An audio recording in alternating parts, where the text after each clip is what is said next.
hold on. Let me pull my...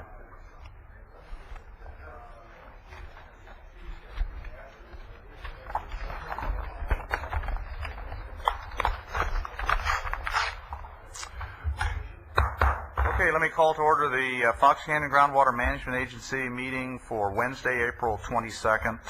If you please rise. Charlotte, if you lead us, please. Please rise, place your hand over your heart, and join me in the pledge. I pledge Allegiance to the flag of the United States of America and to the republic for which it stands, one nation, under God, indivisible, with liberty and justice for all. All right. Okay, roll call, please. Here.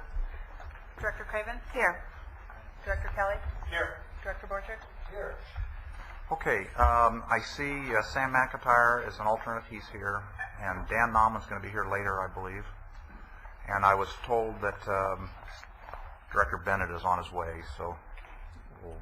Trying to solve problems, and I always feel like I get treated well and my clients get treated well, and I just really feel lucky that I get to deal with people that are not only smart people and community-based people, but people that are good people on top of everything else. So I really do appreciate it. It was a great surprise to me. Thanks so much. Well, thank you very much. I apologize for not being there because I... you didn't vote. Well, it wasn't a secret vote, but I was not on the phone. Anyway, I was, as you know, off flying, so I appreciate Mike making the comments, and it's well-deserved. And I don't think, in fact, I know that people do not understand the amount of behind-the-scenes work you have done over the years in helping in the ordinance and giving us guidance. And although we love to beat up on attorneys, you and Rob and the other attorneys that have helped us, Bill Drescher and the others, we would not be where we are today if the legal minds had not made this agency work. The entities that you represent, PV, and the best interests of the aquifer has made us successful, so it was well-deserved, Sonia. Please. Thank you. Anybody else have any public comments?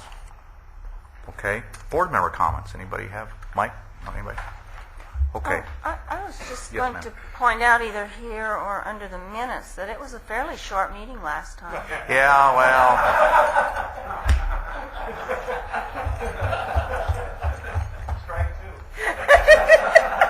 You know, it's interesting, in the 23 years I've done this, I've heard that comment numerous times, and today's probably going to be another case that I tried to set records. I think my record meeting was less than 17 minutes, and I don't know if you beat that at the last one, but No. anyway, I actually think it was 15. yeah, well, you guys probably did it. Listen, as I've said over the years, you've had your shot to take me out of here anytime you want it. If you want short meetings, just tell me to go, and I'm out of here, so it's not a problem. Anyway. Hey, we have a consent agenda. It's approval of minutes. It's a one-item thing. A motion or changes? Second. Motion a second. Anybody have any changes? Okay, all in favor? Aye. Aye. Opposed? Hearing none. Okay. Here we go. Informational items. Work plan update. Yes. Gerhard. Chair Mulhart, board members, Gerhard Hubner, Watershed Protection District. I'll be presenting this item. This is our regular progress report on our work plan. I do not have PowerPoint today. I think I'll just do a regular verbal presentation. And Gosh, how point out- archaic are we going to get? Go back to the old school. In the spirit of keeping this meeting moving, Yeah, there you go. pointing out a couple of the notable things that we see. Specifically, Task 1, we have asked Dr. Faber to come and attend our next TAG meeting and give us a little bit more information on our irrigation efficiency calculation. Under Task 2, noted there's a property owner that has filed an appeal, and we're reviewing that, and that'll come to the board at a different time and date. We also have under Task 2B the form letters ready to go. That's pending the outcome of Item 7 today, which you'll hear later. Second page of the board letter, the meter calibration. Similarly, Item 5 today, we have proposed meter penalty structure and where we go with that. And under Task 7, the credit issues and analysis, I'm happy to report that agency staff, Brian in particular, has completed the preliminary analysis of our credit systems and its implications to the agency, and he did present that at the last TAG meeting, and he's going to be following up that, and you'll be hearing more about that in future meetings. And then lastly, I want to point you to task number 10. We've started some internal discussions, and we're going to be conducting a brainstorming session on future ordinance changes, and you'll be seeing that work effort move forward shortly. With that, I'd be happy to answer any questions. Okay. Anybody in the audience have any questions on any of the tasks that have been identified or specifically spoken to? Okay. Any board member? Okay. All right. It appears we're moving on. I do think that having this a shortened version of the review each meeting, I think is helpful. Wonderful. Just keeps us moving on point. So good. All right. Thank you. Item number 3. We're supposed to refer to the new papers you handed to us? Yes, please. Okay. Good afternoon, Mr. Chairman, members of the board. For the record, Gerard Kapusik with the Watershed Protection District Agency staff. Excuse me. I'm pleased to give you a brief summary overview of the third quarter budget performance report.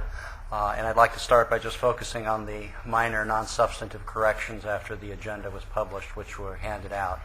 Essentially, the recommendation title incorrectly refers to mid-year as opposed to third quarter. And then on page 4 of 8, the second bullet, in comparing the amount of self-reported extractions in calendar year 2008, there was a minor error. The extractions are actually 1,266 more than the correct figure for 2007 as identified. And you'll see that graphically when we get into the presentation. So those are two corrections that needed to be brought to your attention subsequent to the posting of the agenda. And I could answer any questions if you have, either now or through the course of the presentation. I'd like to move briefly with your board's concurrence to the overview presentation. And in standard form, our presentation slides, we focus on some key performance metrics for budget performance.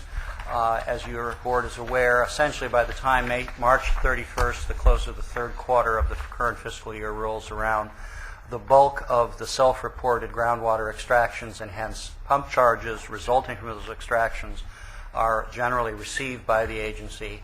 And while there will be some adjustments in revenues for the remainder of the year, it's going to, essentially the bulk of our revenues are in. And we are, as you'll see in a few moments, overperforming the budget targets with respect to revenues collected.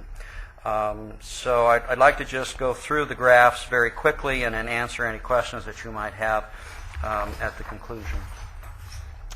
The standard operating procedure is our 3 key performance metrics. As you can see, overall funds available through the third quarter are almost $500,000 more, or 130% of budget target. It is primarily driven by a surcharge and settlement payment infusion in this last quarter that was not anticipated in the adopted budget.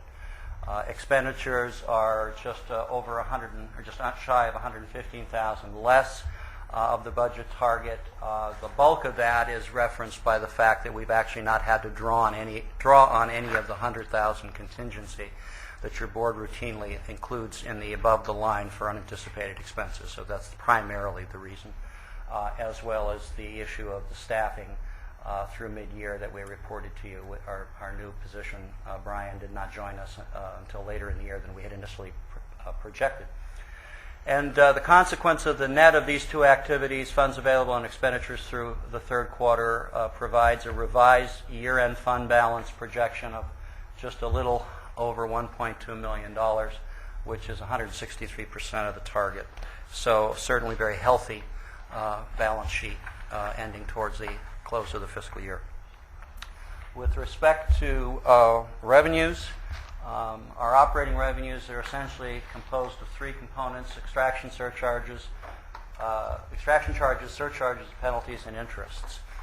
And there is a legacy GEMS fund credit refund that applies, but will no longer be in the mix, as your board has terminated the GEMS fund effective December of 2007. As you can see, all revenue performance figures exceed the 75% number for third quarter, so again, positive revenue performance for the third quarter. Well, specifically with respect to pump charge, you can see how the actual amount of acre-foot self-reported by the pumpers through the two accounting periods, 2008-1 and -2, which reflect the two 6-month periods in calendar year 2008, deploys. Generally speaking, we get 40% of our revenue in the first period and 60% in the second. You can see in this current fiscal year a slight variation, closer to a 53-45 mix, and a small amount residual from previous year pumping that was calculated and reported in this current year. To give you a sense of extractions versus historical data, we've got two charts. This is a numerical comparison of the extraction periods. As you can see, the greatest increase occurred during the 2008-1, or January to June of 2008 period. And this lagged the lowest rainfall period of calendar year 2007, and so folks responded by increasing groundwater pumping. And you see the relative amounts of this pumping by periods in the last 18 years, which is our mean extraction period of comparison. Same information is shown on this graph. Let's see. Oops. There I go. There we go. The graph plots, the blue bars are the rainfall, reported rainfall, and this is taken from the Camarillo Airport gauge station, which is a sort of an average. There are variations among the 6 stations, but that's the rainfall reported by calendar year. The extractions, which of course is the red line on top, and then our targets. Prior to the 2008 update, it was presumed that basin yield was about 120,000 acre-feet. The 2008 update identifies a new target of 100,000 acre-feet on a long-term sustainable basis to help us meet basin yield for the basins under concern. And again, you can see how the 2008 data comports and is above those lines. The chief driver of our expense is the Public Works Agency charges, and these are charges associated with county staff providing agency service under contract. And you can see the relative comparison in terms of the last 4 years, the 4-year average, and where we are currently in our budget. Again, the third quarter performance is about 15% below our target. That's primarily a function of Brian not joining us until later in the fiscal year than planned. But in terms of the blended unit cost per hour metric, we're well within the range of what historically has been the case as the county has adjusted its charges accordingly. Could you go back to that Sure. slide? I'm still trying to get my head around that real quick here. Blended unit cost per hour, and that's for... Okay. What we're trying to get at with this metric is there are a variety of staff members that are called upon to do agency work under the direction of the director, and they all have different rates. And so the blended cost per hour is sort of, if you've got that, that's what you'd be paying. I just need to know what that basic concept is. Right. Okay. David Letterman style, our top 5 operating expenditures are on track. The legal fee variance, I think, is understandable in light of the work performed by council in the last 2 quarters on the settlement negotiations that led to the Howling settlement agreement. But overall, we're well below the budget targets on expenditures. So accordingly, from what we can see now, if everything Excuse me, I'm going to ask you to go back one more time.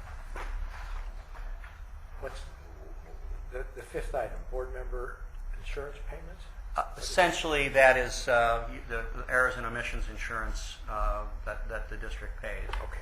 Good. And Thank you. third quarter, that's the performance. It's not my car? My God. Well, I don't think that would have gotten past Jeff's eagle eye. Oh, So. man, I was under the... Geez, I'm uninsured. I tried my bicycle, but that didn't get past him either. So, again, our revised year-end fund balance, if everything goes as indicated, will be close to these numbers. And just so that you understand, for accounting purposes, all of our funds are in a single account, but we account for 3 critical elements. 35% of that proposed year-end fund balance will essentially be retained earnings available to fund future year. Approximately 33% reflect the settlement payments from the Howling and Thornhill Miller settlements, the cumulative to-date payments, and per your board's previous action, you have allowed that to be used and drawn as a source for subsequent year funding. And then $206,000 is sequestered under the board GEMS fund. We are not able to expend that unless your board authorizes that for extraordinary enforcement actions and/or litigation.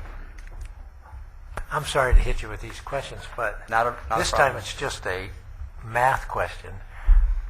I mean, the chart looks really strange. Yeah. A 31% is a lot smaller than 35 and 33. Is that just if it's just a charting error, I'm done. But I just want to make sure I'm not missing something here. Were you trying to communicate something different? No. They had used that yesterday for Sheriff's Department. So they just plugged in Yeah. the numbers. Yeah.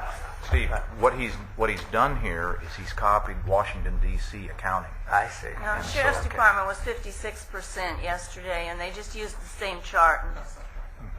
Those percentages are wrong. They're just wrong. The numbers are right. The percentages are wrong. It may have been a quick oversight on my part, and if so, I apologize. Not again. If that's the case, that's fine. I just want. I quite honestly, being new, I just thought maybe you guys have some some special charting system that I need to be aware of. It's Washington D.C. accredited accounting. I don't understand. Because the numbers do make sense. The dollar amounts are right. The last number I checked was the percentage, and obviously I missed it. So. Yeah, great. Okay, thank you. Well, could you ship off a corrected one with the corrected percentages Sure. to us? Thanks. And I apologize for that. Stand ready to answer any questions with the recommended action as receive and file a report. Okay, anybody have any questions? Anybody in the audience, any questions? Anybody? Other I'll than make ones my normal comment that I'm really happy that now we're getting these because we didn't used to, and I didn't used to have any idea where we were. So I think it's good that we know where we stand, and we're doing a very good job, I think, for a public agency right now. And thank you for the report. I'll move to receive and file. Okay, there's a motion. Second. Okay, any other discussion? All in favor? Aye. Opposed? Hearing none, so moved. Very good. We still don't have enough money to loan to the county, so you're I'm going to keep coming. Yeah, there you go. Brian. All right, while we're waiting for the slides, good afternoon, Chair Mulhart, directors, and folks in the audience. For the record, my name is Brian Bondi. I'm Associate Hydrogeologist, Joint Staff with United Water, Conservation District, and the Fox Canyon GMA. Item number 4 is a new informational item concerning the status of the Las Posas Basin Groundwater Management, or Basin-Specific Groundwater Management Plan.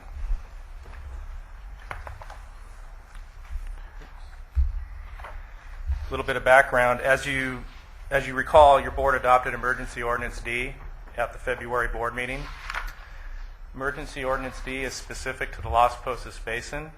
It implemented a moratorium on well permits through the end of this calendar year, as well as a 4 acre-foot per acre cap on irrigation efficiency allocations for this year. One reason for that moratorium is to create a timeout during which basin-specific planning can be conducted.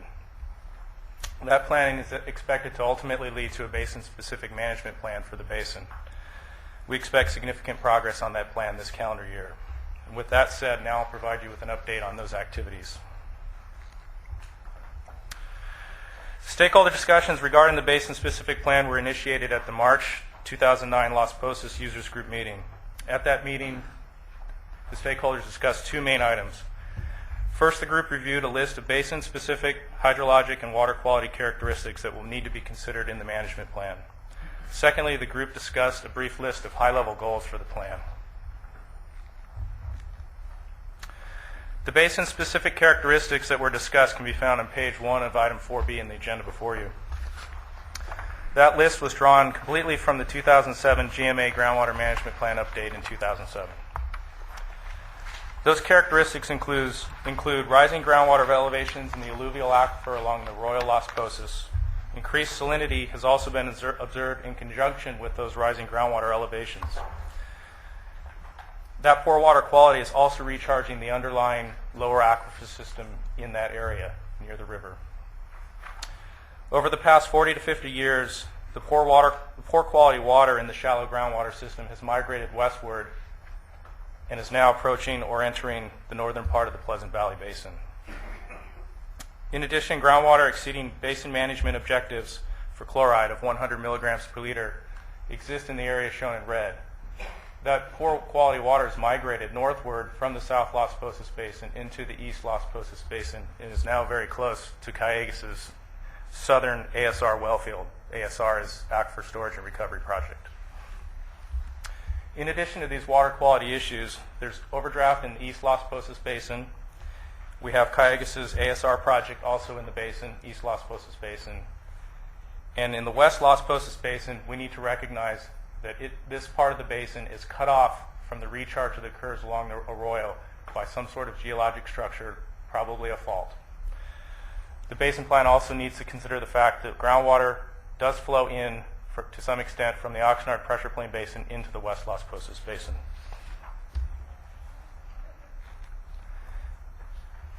The user group discussed high-level basin management goals also at this meeting. Those goals can be found on page 2 of item 4B in the agenda before you. Those goals focused on sustaining adequate groundwater supply for the pumpers, establishing and maintaining safe yield, protecting water quality, and integrating basement management activities with up and downstream basins as well as the salts TMDL. In addition to stakeholder discussions, Calleguas and GMA staff held a kickoff meeting on April 3rd. Calleguas and GMA staff have also had several discussions about the basin management plan development process. Based on these meetings and discussions, Calleguas and GMA staff are recommending the following: that Calleguas prepare the management plan with stakeholder input and oversight by GMA staff. We are also recommending that the user group meetings remain the primary forum for stakeholder interaction. Calleguas and GMA staff should give updates to the Strategic Advisory Committee as well as the Technical Advisory Group. We also recommend giving milestone updates to your board. A couple other notes about the users group. The frequency of the user group meetings has been increased from bi-monthly to monthly. This will allow for more frequent stakeholder interaction. Every other meeting will be used to focus on management plan activities. Secondly, the attendance at the March users group meeting represented approximately 50% of the pumping in the basin. GMA staff have asked Calleguas to encourage additional stakeholder involvement, and to that effect, they'll be sending letters to pumpers who are not currently attending the meetings. Moving forward, there are 3 other tasks in progress. Staff has recommended to Calleguas that they should develop a project management plan for the basin management plan. And by this we mean a list of tasks, milestones, and a schedule. This will help us track progress in accordance with the time schedule of the moratorium. Secondly, we are working on a table of contents for the plan to run by the users group. And lastly, I'm collaborating with Dr. Steve Bachman to update our understanding of groundwater levels, water quality, and pumping in the basin. This information will be provided to the users group to help them in the planning process. Staff expects that the project management plan and table of contents will be completed prior to the next update that you receive. That concludes my update. I'd like to thank Calleguas for taking a leadership role in developing this plan, and also personally thank Henry Gromley. The other way. Spin the other way. For his efforts in coordinating with GMA staff. Are there any questions? Okay, hold on for a second. Anybody in the audience have any questions? Henry, were you going to speak? Okay, let's see if anybody has any questions for Brian. Anybody have any questions for Brian? Board members, any questions? Yes, sir.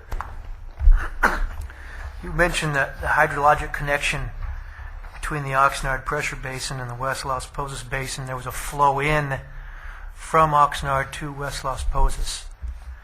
Isn't it the opposite? No, groundwater elevation data suggests that flow is from the Oxnard pressure. Oops, wrong button. I pulled up the figure again here. From the Oxnard plain into West Las Posas. In other words, groundwater elevations in the lower aquifer system are lowest on the east side of the West Las Posas Basin, and are highest on the western end. And that trend continues out into the Oxnard plain. So that data would suggest that flow does come in from the west and flow easterly into the West Las Posas Basin. I have my terminology right, and I apologize. I'm thinking about the high chloride water that is now seeping into the PV basin from Camarillo, towards Camarillo area, Right. northern Camarillo. In the area of the question mark. Right, yeah. I apologize. Okay, good. Just a general comment, and I've been pleased with the pace in which Kiegas and the GMA and the users group are moving forward on this issue. We went through a big debate on the moratorium. Is this going to be enough time? And it appears that you guys are mapping out a logical, sequential solution to the problem that involves as many of the users that want to come. And I think if we can go through that process and keep it moving along with the leadership that people have supplied, keep the board informed, then when it comes time to make an actual policy decision, we're not going to have the drag down fights that we've had in the past, because in theory we've brought people along in the process. So I encourage you to keep doing what you're doing. From what you've told us and my interaction with the different meetings, I'm pleased with how you're moving forward. So my compliments to all of you. Okay. Thank you, Chair. All right. Yes, ma'am. Because we are on record, I need you on the microphone with your. Just come up for a second. Not a big deal. Just give us your name and where you're from. Just so My name is Dale Zarowski. I'm here representing the Farm Bureau. Okay. And my question is, for these well owners, what percent participation do you have? How many, well, I guess for me, how many total users are there, and how many are coming to these user meetings? Okay. Very good. Thank you. Well, I think I mentioned in my presentation that the current attendance at least the last users group, if you look at how much usage is out there in the basin, and you look at the people who are attending and what organizations they represent, we're getting about half of the pumping is represented by the attendees at the meeting. Okay. Half of the pumping, but what percentage of the pumpers? Which would be a lot I different. don't have an answer to that question at this time. Mr. Bennett, one of the things I see is that sometimes people who are in attendance are participants in more than one entity. And if you're only counting them once, then you're getting a low number, because there were several board members who zoned there, but some of them are pumpers in their own right, so the numbers are a little bit skewed low. Just in the interest of what Lynn was just talking about in terms of, it'd be, I think, really helpful if when we got to the end of this process, we had some pretty good idea of, how broad was the participation, how frequent was the participation. I think that's a question being asked by the Farm Bureau also. So, so if you may not have it now, but to the extent that you can track that, if there are X number of total permits out there, how many, not how much water, but how many of those permittees are represented would be pretty helpful. It may be it may be that you may want to set a metric rather, and maybe the metric ought to be our goal. Although we can't hold ourselves to it. But if we can get 75% of the pumpers or 75% of the water pumped in that area being at some portion of those meetings, I think then that we can say it was better than the majority in a significant number, and that people were in fact informed. And through Farm Bureau's help and word of mouth and the pumpers, we ought to make that a goal to maybe see if we can get that number up. The letters will help, but I conducted an informal analysis, and I found that if the next top 10 users were to start attending, that 75% of the groundwater used would be represented by folks at the meeting. Okay, so let's see if we can get. So we need 10 more to get to the 75% level. And that's for your monthly meeting, right? For the monthly meeting, yes. And that may be difficult to get them to keep coming every Yeah, but at least they knew about it early in the process, and that way we don't have to go through that argument. I was just going to address what I thought I heard you say, Mr. Chair, and that was that we should get 75% attending. And I think we need the process to go forward and not get caught up in goals of how many people are Yeah. attending. Because if people choose not to attend, or if they can't attend a meeting for some reason, we can't let this be stopped by a number. Yeah, no, I don't want this to be the deal killer, but just as a kind of an internal reference number, how are we tracking in terms of participation? If our number from 50 goes to 40 on the next meeting, down to 30 at the next meeting, down to 20, we're going in the wrong direction. If it goes from 50 to 55 to 60, then the word is in fact getting out. You know what complicates this is that lots of the pumping is done by mutual water companies there and supplied to a whole range of different growers. And so counting depends on how you count it. And so if you are counting, who reports to the GMA about water use, that could be quite misleading compared to the total amount of pumping or the total amount of private owners who are being irrigated. So we have to be a little careful because there's so much of this water is being delivered by mutual water Okay, companies. so don't get hung up on the percentage. Obviously, our goal is to reach a broad base, and it appears you're doing that. So, okay. Anybody else have any other questions, comments? Okay, thanks, Brian. Henry, do you want to speak on this? Henry Gromlich, Cayugas Municipal Water District, Chair Malhart and the board. First of all, I'd like to thank the GMA board and staff for their support of this. Your dedication of staff resources to this effort is going to be key to making it a successful effort, and Cayugas certainly appreciates that. And so far, the cooperation has been very good. We appreciate Brian's help, and certainly Dr. Bachman is providing his usual role as kind of the arbiter of the aquifer.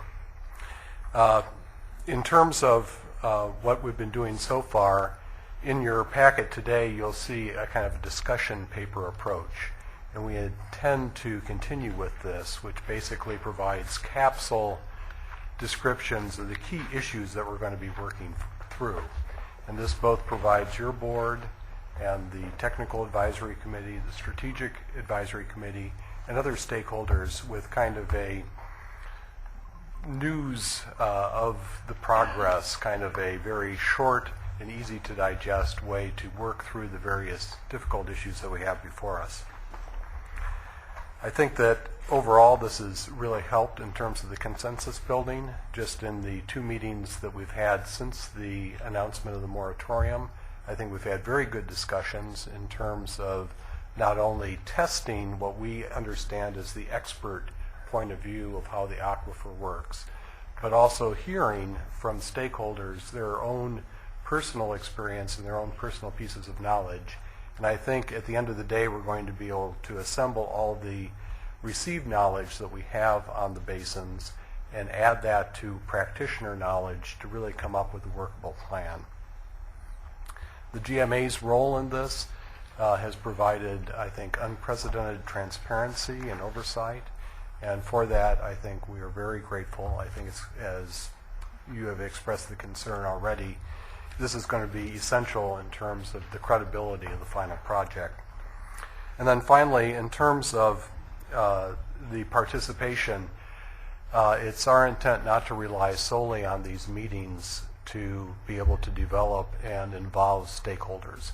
As many of you probably have a working job during the day, it may be difficult to attend a meeting at Cayugas Municipal Water District. As part of our initial kind of blanket information and notification of pumpers in the basin, we intend to provide a brief summary of the problem as well as online resources and the opportunity to receive by mail updates of what we're doing, thereby ensuring that regardless of the number of people that attend the meeting, this larger group, whether they're available during a Wednesday morning at 8:30 in the morning, are able to follow and track the progress of this basin planning and also participate in a meaningful way.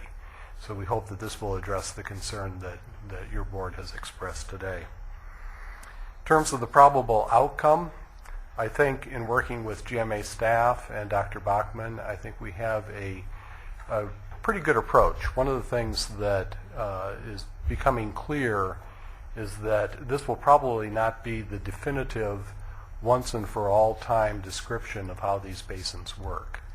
Our knowledge in all of this is evolving, as well as there are many factors in the way the basins work that are very dynamic in terms of the inputs and the way the basins have reacted over even just the last 10 years.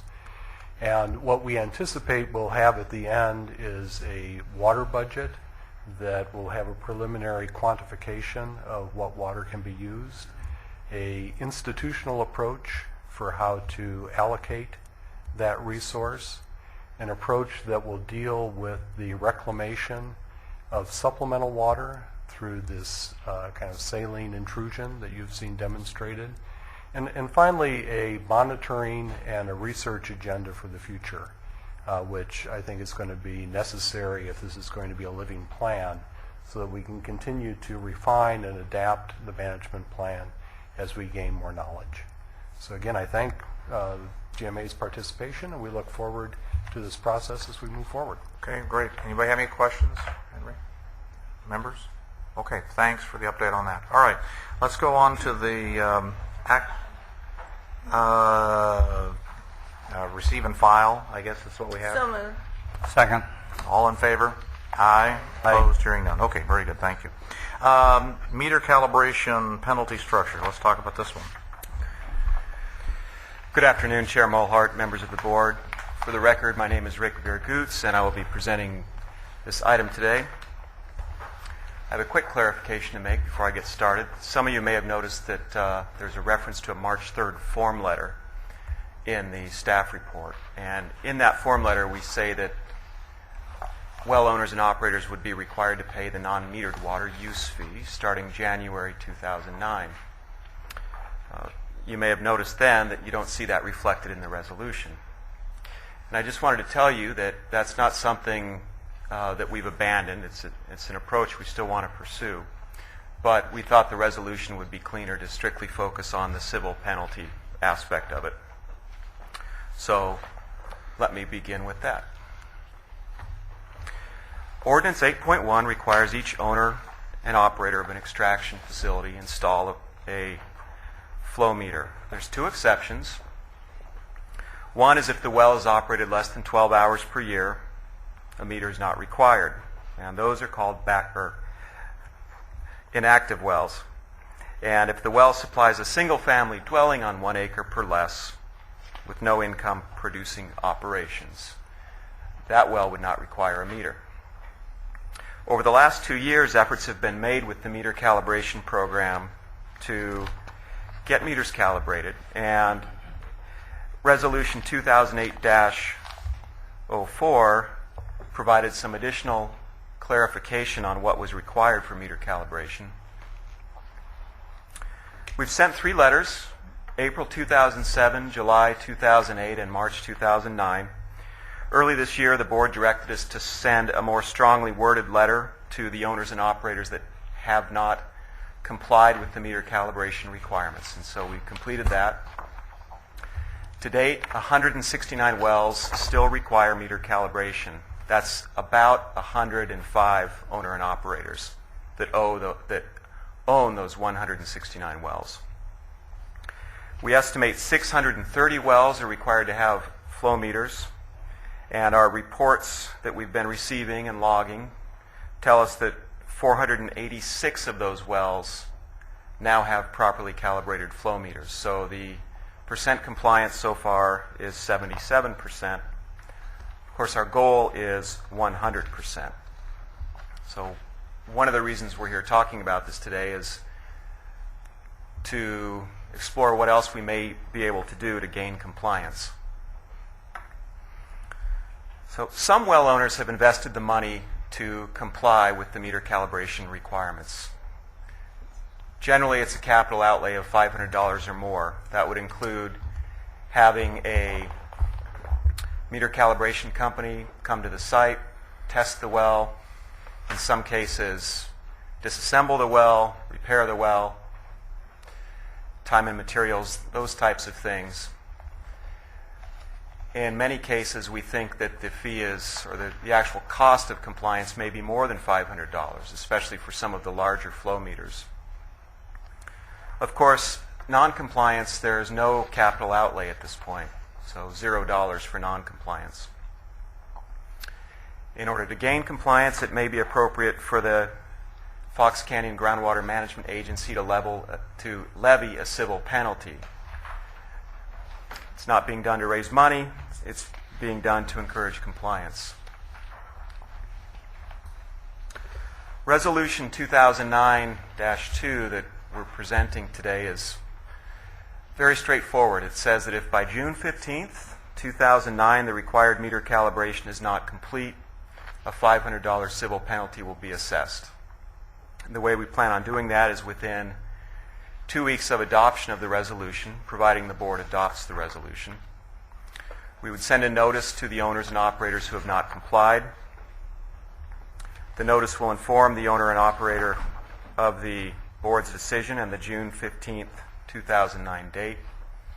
And payment would then be due along with the payment of the extraction fee for the 2009-01 extraction period.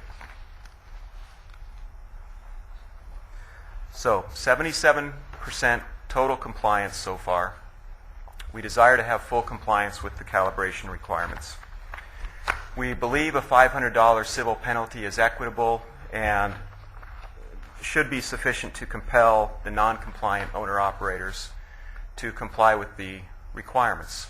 And our recommendation is that Resolution 2009-2 be adopted.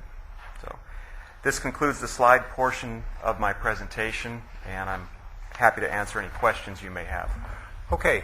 Anybody in the audience have any questions? How many wells? Dan. Wells are not reporting. Just a simple question. You can Yeah. repeat it. That was just for the record. They know who the voice was. It was Dan Nauman. Dan Nauman, yes. Okay. And I'm sorry, I didn't hear the question. How many wells are not reporting? You got 77%. How many wells? 169. 169. Other than that, any other members? Mr. Chairman, as we proceed, this is all well and good, but I for the past 3 or 4 meetings we've been on this subject, I have repetitiously requested of staff that they send their mailing out certified return receipt. At the most recent group meeting, I asked Mr. Hubner if that had been done, and he said no. And the reason was that it was too expensive. So I went over to my post office, and I have the 2 forms that are necessary. It costs $2.20 to get a return card. It costs $2.70 to have it certified. So that's an additional cost to this agency of $4.90. Now, we have 169 yet unreported. At $4.90 per letter, that's a total of $828.10 of additional costs. We've been fooling with this since 2006, and we as yet do not know whether all persons who have a well have even been notified. And I seem to think, I don't know how Al feels about it, but I'm uncomfortable starting to levy penalties on people and perhaps the states who don't even yet know they're being chased. And I would ask that by whatever method we need to do it, that we direct staff to send this next mailing out, certified return receipt. And if you question the need for this, I would like to ask Sam McIntyre to come. I'm sure you, in your history, knew John Friedrich, the John Friedrich estate. Is that a crooked outfit, cheaters, bad guys? No, they're my cousins, so Well, I can't say that. I knew the answer to that before I asked the question. I would ask Sam to come up and tell us the problem he's faced, because I see this as not only John Friedrich estate problem, but is a problem that others are facing. And we don't know who's getting these letters. Staff cannot tell me who's getting these letters. And the excuse that this is too expensive, I think, is kind of ridiculous in the light that we've spent 3 years now thinking of it, and we're not getting to the end. Okay. Before we address that, let's get other issues on the table. Anybody else have any other comments? Number one, consistent with, certainly coming in new at this point in time and just kind of here in 2 years, been trying to get these. I think it's time to get this done. It's not fair to all of the people that are complying to have this happening. Now, maybe a lot of these wells aren't being used, but you need to know one way or the other, because if even a few wells are not, it's just not fair to everybody else, and for the support for the system erodes. So I'm interested in what do we need to do to dramatically solve this problem. Well, the first thing we need to do is exactly what you're saying. We got to find, do what we can with that 169, find out, do they exist? Do we have the right addresses? What's going on? And so that would be, so I'm certainly going to be supportive of that when we get there. But my questions deal more with this. We said that we want to establish a fine that will get rid of the incentive for non-compliance here. But I'm not sure that this necessarily does that if it's $500 to put the meter on, and then because I put the meter on, all of a sudden I'm going to be getting hit with surcharges and stuff, I might say, I'll pay a $500 fine and keep right on going. And you guys are professionals in this business, so tell me if I'm saying something that's just, that's looking at it from the outside, that's my sense. So an issue that we've had at the county whenever we've instituted these one-time fines is people go, that's fine. If I have to pay you $500 now or $500 3 years from now when you come after me a little bit harder, I'll wait and pay $500 3 years from now. So my suggestion would be at a minimum we need something that ramps up. We at the county level changed and said, you're going to get this fine and you're going to 60 days to pay it, and then the fine goes up every day after that. And all of a sudden, we got enormous compliance on day 59, all right, when that started to happen. So it seems to me it's pretty important. We don't know exactly where we are with safe yield. We've got that. It seems to me that's important enough to begin that for those people that I would say, some of them they just may not know, but some people may be taking advantage of the other people that are complying. So I guess that's what I'm concerned with is I'd like to have professionals, not myself, try to craft this, but professionals say, what is the incentive for somebody who doesn't have that on there and who may be over pumping and is avoiding any of those charges? And I'd look to it. Well, I totally agree with you. I think it'd be nice, though, to know of that 169, how many of them are really in the game. I mean, we may find out there are 10 or 15 total scufflaws that really deserve our anxiety. Let's ask this question. Of the you said 169 wells represent approximately 105 operators. Yes. Are they reporting their usage on a semi-annual basis?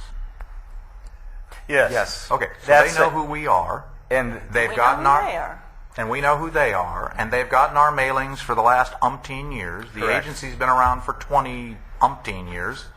So I can understand, and Sam even said to me, we need to address this registered issue, and I'm okay with doing that. And I think this next mailing, we ought to send them registered. We ought to authorize staff. Yes, sir. I did want to address the issues raised by Director Kelly, if I might have a chance. Yes. When we talked to Director Kelly, we told him that we thought we should get it down to a manageable number, that the first round of letters shouldn't be certified because we thought there would be some compliance. We do, as you pointed out, have regular communications with some people who don't communicate on this particular issue, so there's good evidence to suggest they're getting our mail.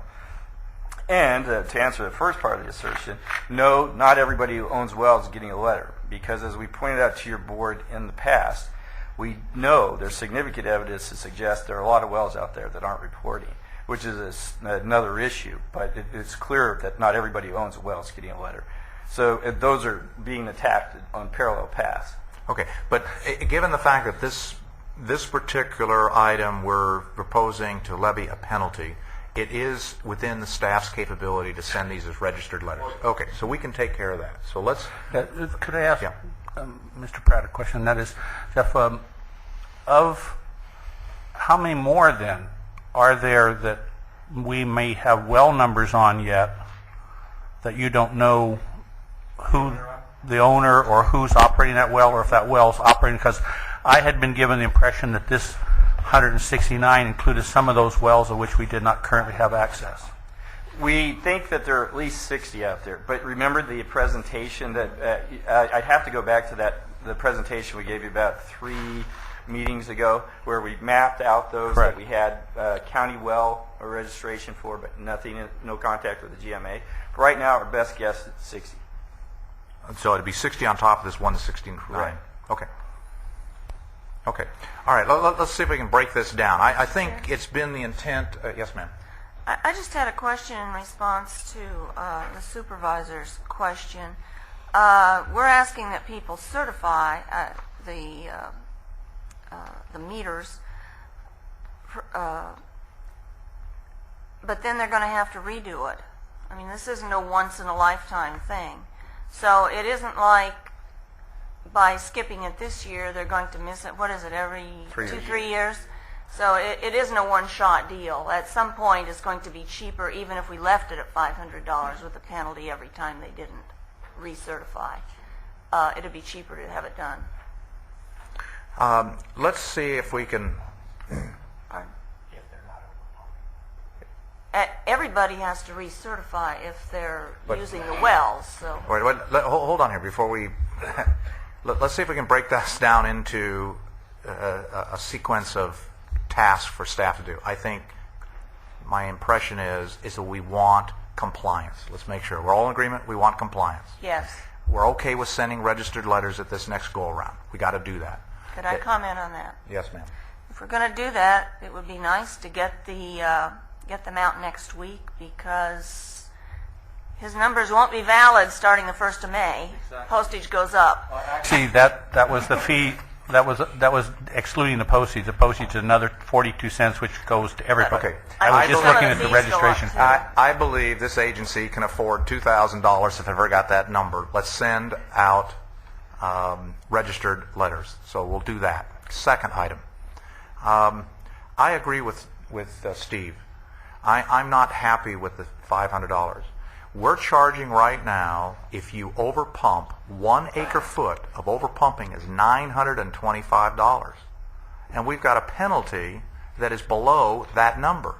So if you don't report and you just hide, you don't have to pay the $925. I'd pay the $500 all day long. Not that as a way. If there's a way if we could game the system, our numbers are not consistent. Second of all, we have been doing this for 3 years. We have sent letters out. These people have been reporting their usage for the last 3 years. That's 6 times they've been reporting their usage. I get the letters. I sign the checks for our ranch, and I know what's in the letters. And it talks about these things. So either you're totally brain dead, or you're not reading it, or you're just trying to cheat on the system, and it is not fair to the folks that are in compliance. We went through years of nobody in the ag community doing this, and we pushed the cities and the M&Is off, and finally they swayed us into bringing everybody into compliance. And the concession we made was we wouldn't test them but once every 3 years. The cities have to test every single year. I think the ordinance is fair. I think the ordinance has been thought out fairly, and I think we've given ample opportunity for people to come into compliance. I think we need to structure a penalty system that will be in place when the cycle starts at the next go-around, so we don't have to go through this game again. So I would propose that if you want, because of the uncertainty of people actually getting the letter, then I'm okay if you want to move this compliance date downstream 1 month. Give it an extra month. I'm okay with that. And the penalty for non-compliance needs to be at least $1,000, because we have the authority to levy $1,000 a day. At 30 days, that penalty doubles. There has to be some incentive that it is a compounding problem. They have to address this issue.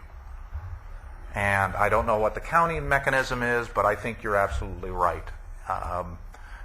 If you don't pay your DMV fee after a certain date, the fee goes up. If you don't pay your taxes on the 15th, the federal government doesn't float you a loan. You got to pay.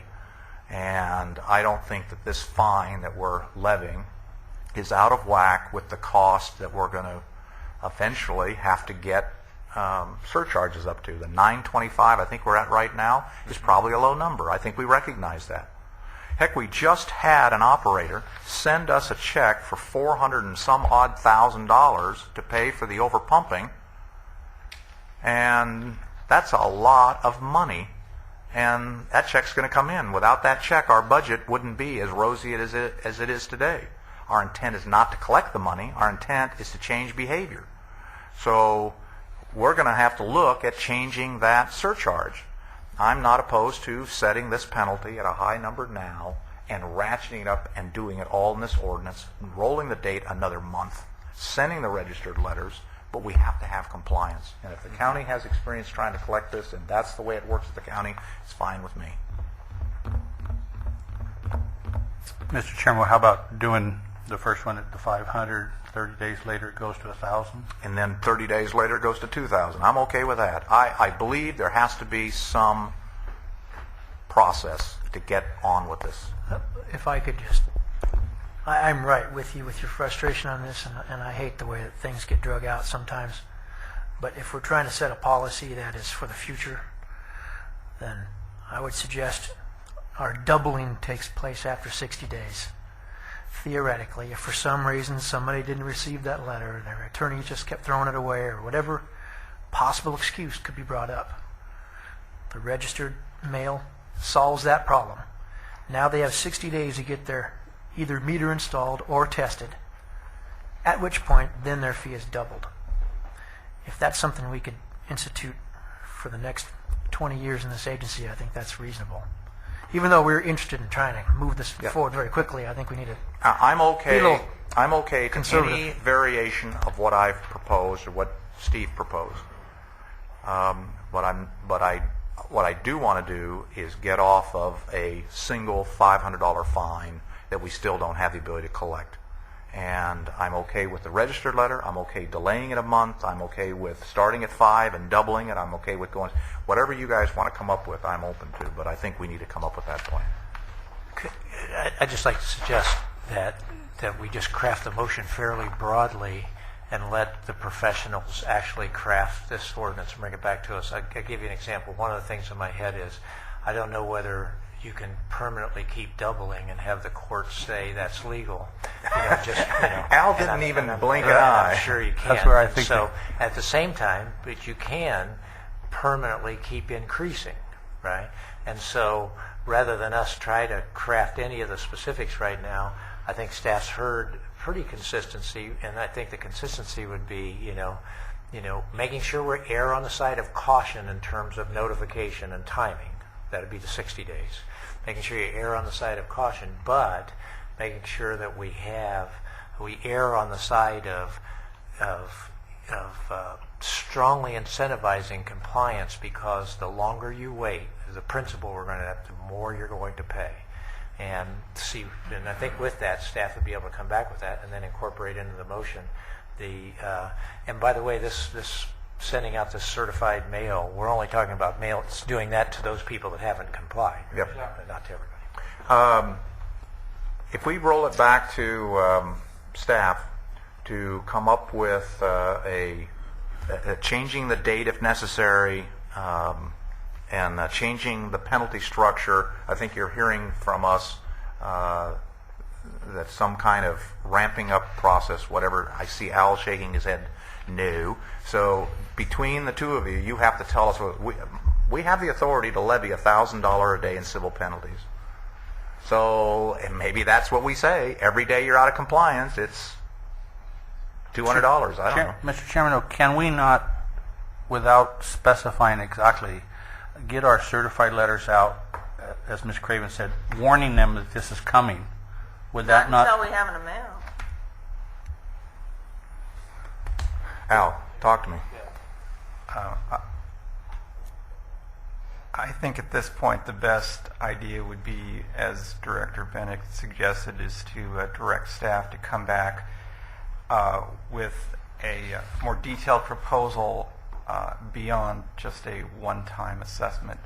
The concern I would have with the board at this time setting additional or imposing additional penalties is the staff report only discusses the cost of compliance as the benchmark of how to set the penalty.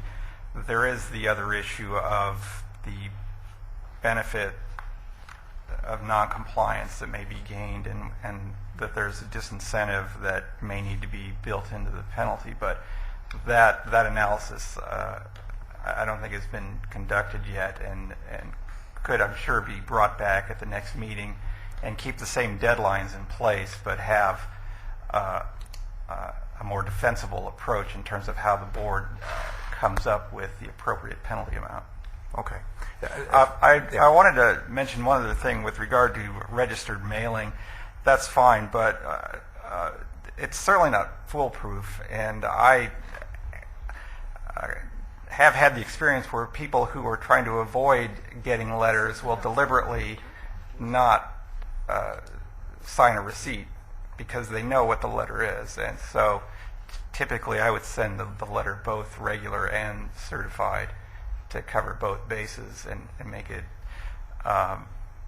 less plausible that they never got the letter, that they've been getting all their other mail at the same address. Okay. The sense I'm getting, well, it's probably as much as me as anybody, that the way this current resolution is written is probably not strong enough. Am I okay with that assessment? Okay. If that's the case, based on council's recommendation and staff hearing what we're proposing, let's take another cut at this, adjust dates as necessary, adjust the penalty process as necessary, and it will be, probably be 2 mailings, one certified and one non-certified. We'll cross-reference it against their pump, semi-annual pump reporting address, so we can cross-reference against that, and therefore people will get this information, hopefully. And Sam, did you want to say something?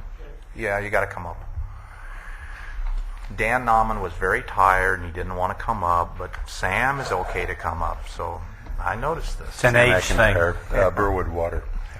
There's a couple other.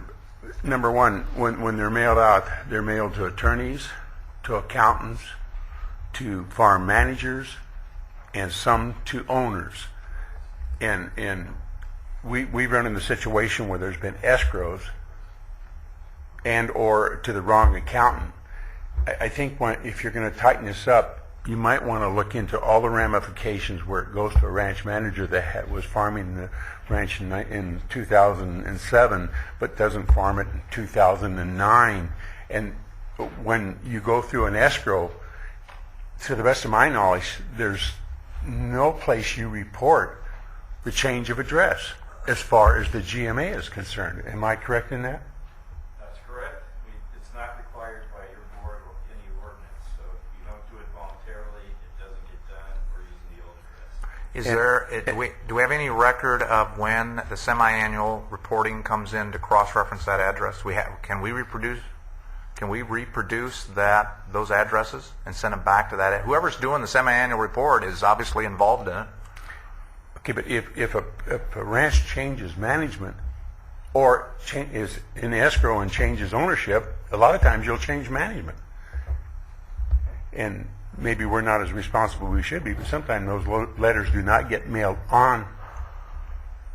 Well, So if a ranch manager received a letter that said if you don't do something, you're going to have a $500 fine, and for an example, let's just say then a $1,000 fine and a $2,000 fine and a $10,000 fine and whatever, he wouldn't forward that to somebody who could take care of the matter? If that ranch closed escrow the 1st of January and you're not farming it the 15th of March, Well, you said the manager stayed the same, and the bill went.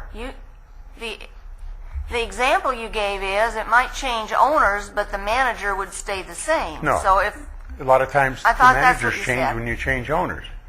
Okay. It just put a little effort. All right. I think that's your last statement is the one. When you come back to us next month and you come up with the mailings and the new fine and the dates and whatnot, let's have a short discussion of how you think you're going to be able to reconcile the addresses so we get a high probability of success and recognize some of the issues that Sam has raised. Okay? All right. That's a staff direction. Anybody in the audience have any questions on what we're telling staff to do? Any other board member on this item? Two real quick things. One, you identified a number of things that you directed staff to do, make the penalty greater and make it to grow, et cetera. I heard County Council mention something. I'm sure they're going to do this anyway. I just want to get it on record, which is also review the legal justification for the fines in the light of the fact that we may be changing them so that we're sure we have the right legal justification. I'm sure County Council will do that.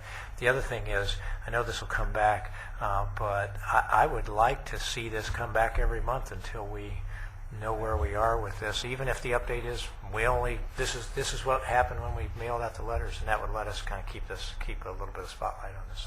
Okay, Director Bennett, that's exactly my feeling. From a private business standpoint, a 90-day-old invoice only had a 50% chance of being collected in my world. So you don't let things go stale. I mean, here we're 2 years stale. This is neglect in my book. Okay. All right, very good. There's the staff direction. Jeff, you know what you guys have to do? All right, very good. Let's move on to... Where's my next item here? Here we go. Next item. Thank you, Mr. Chair. Again, for the record, Gerard Kapusik, agency staff. I'm pleased today to bring to your board an item that has two components. We will give you a brief 3-slide PowerPoint presentation summarizing the efforts to date to correct a clerical mapping error regarding the boundaries of the Guadalajara Mutual Water Company that is shown on the map that was part of the Thornhill-Miller settlement agreement. And subsequent to completing that presentation, ask for your authorization for us to continue to work collaboratively with representatives of both United and Pleasant Valley County Water District, our counterpart partners of that previous agreement, as well as the Thornhill entities, to implement the approval of a draft second amendment that will correct this map.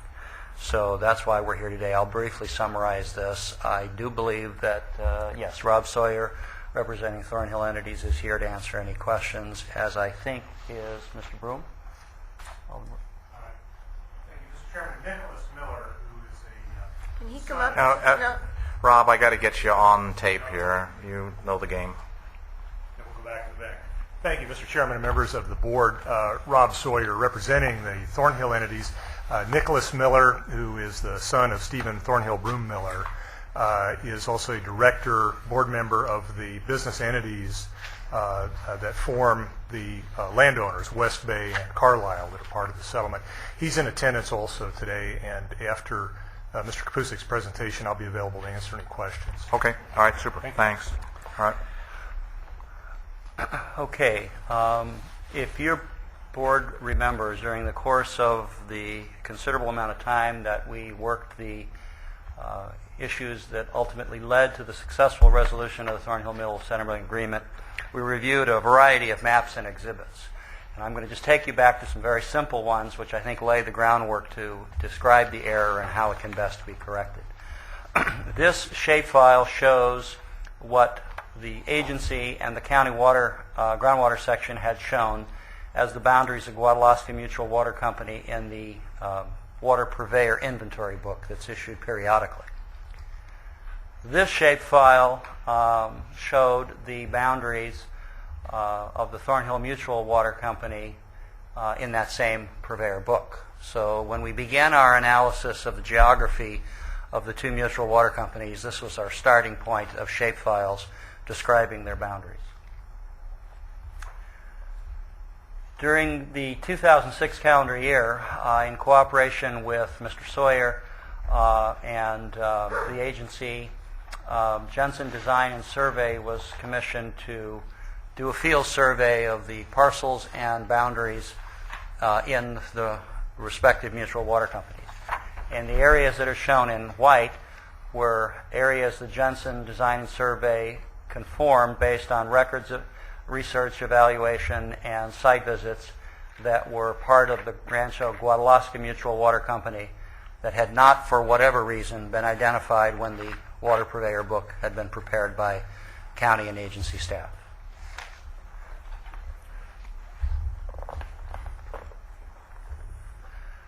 Now, oh, sorry.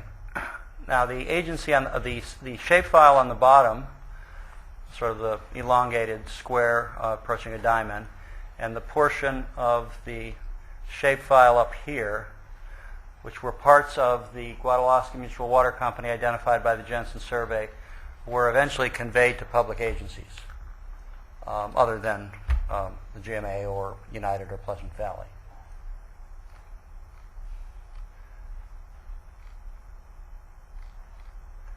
So, the areas that were omitted in the map that should have been part of the Rancho Guadalajara Mutual Water Company boundaries are shown in gray. And they are at the extreme northeast and southwest, or south-southwest of the area. So that's kind of a simplified version of the geography. Now, this is a copy of the actual map, Exhibit A, that was attached to the Thornhill Mutual Water Company. Thornhill Miller Settlement Agreement, which is a subject that we're trying to correct. So the two areas that identified in the previous discussion will come in as those portions of the map. Now, of note, these corrections do not in any way affect the area that's circumscribed and defined by this thick black line, which is referred to in the settlement agreement as the no expansion of delivery area without consent. And that's sort of ground zero of the essence of the agreement. So the point here is that the correction we're proposing to make to add the parcels that were and should be shown legitimately in Guadalajara have no effect on the substance of the agreement, but do make this map more accurate and current, and are hence the rationale for the adjustment. I have a question. In the lower left-hand corner, the hashed line, just to the top of that hashed line is a white area that has no hash, no nothing in there. What is that? No man's land? DMZ? I'm going to have to ask Mr. Sawyer to help us out on that. Rob, you got to come up. I got to get you on tape. Yeah, I'll review that with Mr. Kapusik. That did appear on the work that Jensen did as being part of Broom Ranches. And when I address the board, I will point out Broom Ranches and the other Broom companies were not part of the settlement, and so are also not necessarily affected by this change because they're not a party to the agreement. But aren't they part of Guadalajara? Don't they get their water from Guadalajara? Yes, but Guadalajara Mutual Water Company is also not a party to the settlement agreement. Okay. The one sentence is that this is a matter that affects the Guadalajara Mutual Water Company, not a party, and two of its shareholders who are not parties. That would be the Broom entities and a third entity which is owned by a Swiss company. But it is just a concern, and it does not.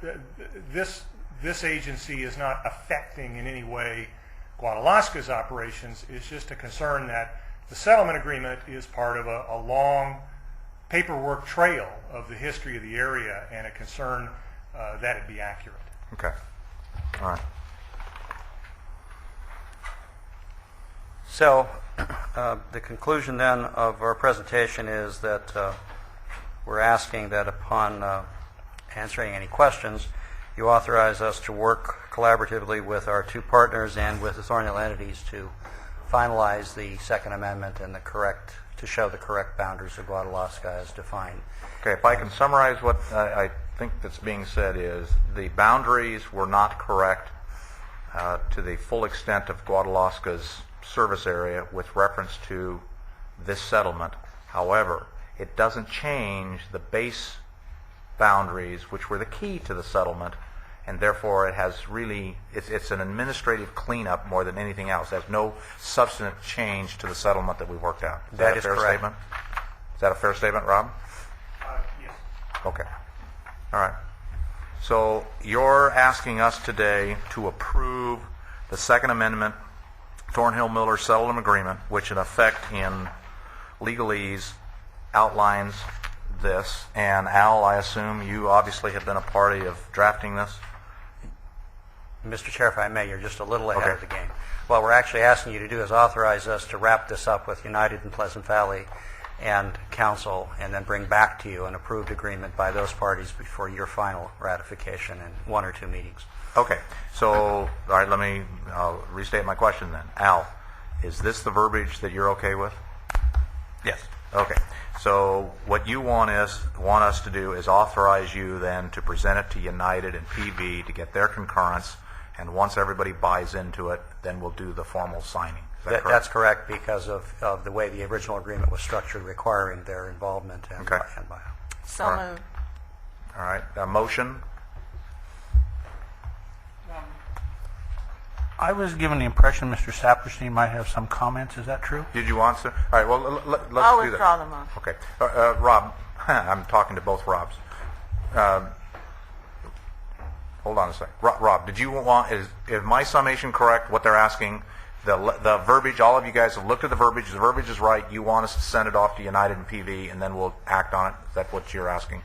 That's correct. And Okay. Mr. Kapusik is absolutely accurate. This is it does not change the effect of the agreement as far as water use. It does not add 1 square foot to what's allowed to be planted without further permission of this board under the settlement. It does not add 1 minute to the amortization time for those plantings that under the agreement either must be pulled out at the end of 20 years or have a separate water source approved by this board. It does not change that. Mr. Saperstein is the general counsel for the Guadalaska Mutual Water Company, and certainly along with the concurrence and sharing of information with Pleasant Valley and United, we'll be working with Mr. Saperstein and with the Broom family to make sure there's nothing in this that gets at cross purposes with the Guadalaska Mutual Water Company as well. Okay, with that, Rob, you okay? Or if you, I knew He I'd had get to you. get up. I got you up here.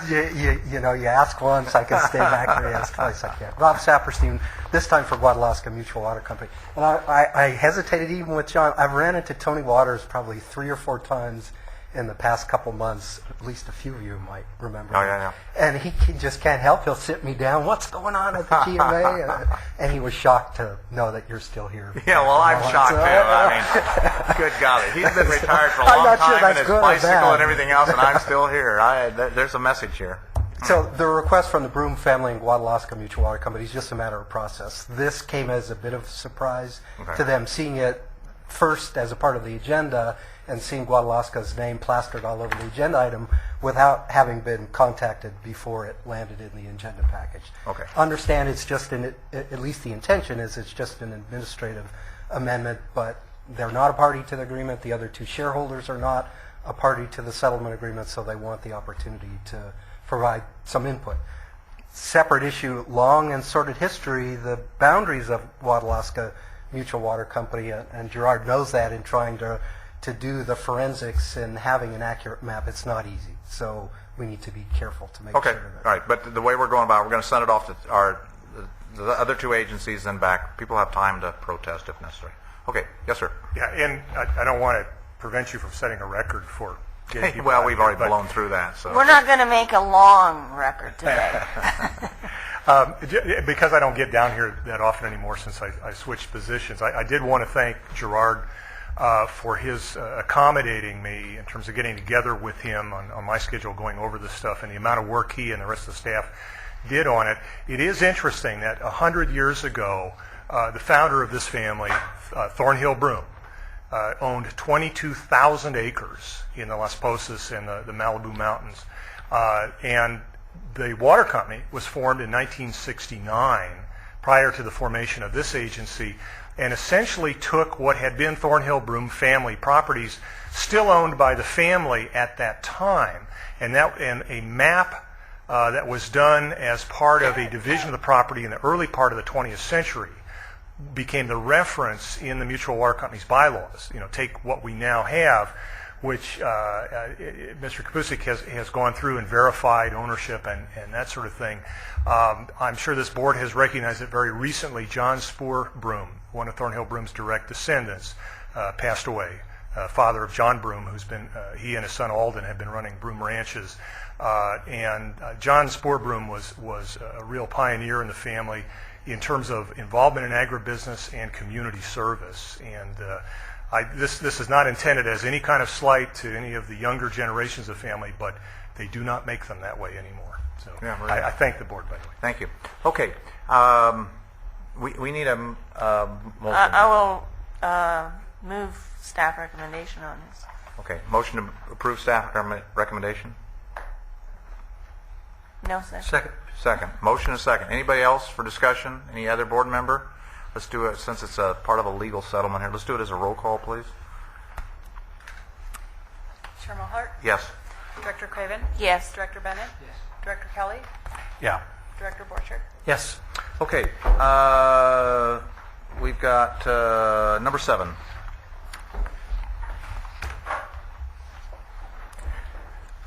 Good afternoon again, Chair Mulhart, members of the board. For the record, my name is Rick Viergoots, and I'm going to present item 7 today, retroactive irrigation efficiency filing. A review of the FCGMA database indicates that for the period 2005 to 2007, 80 owner-operator accounts have balances due to the FCGMA related to non-payment of the surcharge fee for extracting groundwater in excess of their allocation. The total surcharge fees due for this period exceeds $13.6 million. It's important to point out that these owners and operators that I'll be talking about today, they are paying the base fee of $4 an acre foot for the extracted groundwater. And they're also paying $4 an acre foot for the water that they extract in excess of their allocation. But the fee for that water also needs to include the surcharge fee. So the surcharge rate is both the surcharge rate is $725 per acre foot. It also the fee also includes the $4 per acre foot, which the owners and operators are paying. We estimate that about 90% of these agricultural owner-operators with unpaid balances may qualify for an irrigation efficiency extraction allocation. Now, owners-operators are required to file for irrigation efficiency extraction allocations by February 1st of each year. Late filing is not prohibited by the ordinance. The board may extend the filing deadline. We have 4 formal requests to retroactively file for irrigation efficiency allocations. We expect the number will increase when we notify the owner-operators that the surcharge fee is due as a result of not filing for irrigation efficiency.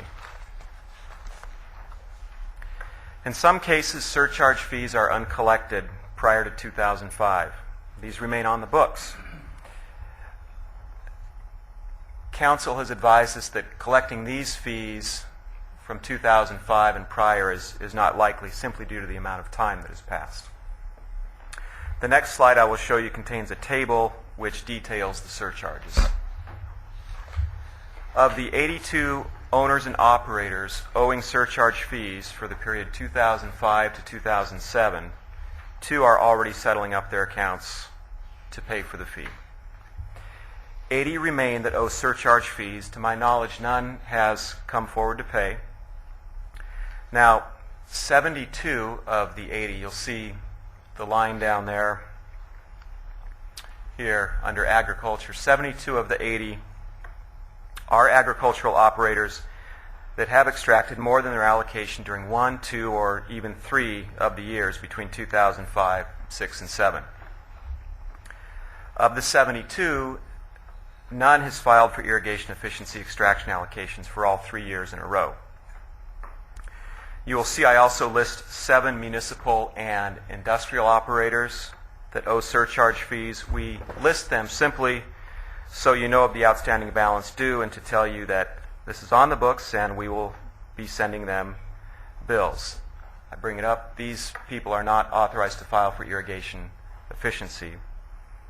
And we have one domestic user that reports, relatively speaking, a very small amount of water extracted over the allocation, just 5 acre feet. But at the surcharge rate of $725 an acre foot, that corresponds to $3,625. To collect surcharges from 2005 forward, we would develop and mail the invoice with the deadline to pay the surcharge fee. Following the deadline, we will likely see at least two outcomes. We would possibly obtain payment in full or perhaps obtain requests for appeals. The key goal today is to advise you of the problem and seek your direction. I also want to describe to you why it's important that we do something about this, and we'll be talking about that at the next slide. First, we have millions in uncollected monies on the books. It carries forward year to year. Do we try and collect it? Do we write it off? Secondly, the FCGMA developed the Irrigation Efficiency Extraction Allocation Program, but years go by and not everybody is filing for it. The ordinance requires people to file in a timely way. Third, we need to know, is the owner-operator irrigating efficiently with respect to Ordinance 8.1? And finally, annual filing is needed to provide data so we can track the effectiveness of the program. Here are 4 options to consider. However, there certainly are many options available. One would be to allow retroactive irrigation efficiency filing for the 72 owner-operators that are agricultural. Treat the applications as if they were submitted on time. 2 would be to allow the retroactive filing but impose a civil penalty for failure to file a timely application. 3, simply proceed to collect the surcharges. To not allow the retroactive filing, send bills instead. 4, allow the unpaid surcharges to stay on the books. This concludes the slide portion of my presentation, and I'm available to answer questions. Okay. Board members, anybody? Questions? No, comments. Or comments? Questions or comments? I have a comment. I think that my feeling on this item is pretty much the same as Supervisor Bennett's on a previous one. I don't see any reason to reward people who don't follow the ordinance by not having something. And if you're going to have a deadline, you need to have people meet it. Otherwise, you should do away with the deadline. That's my feeling. I mean,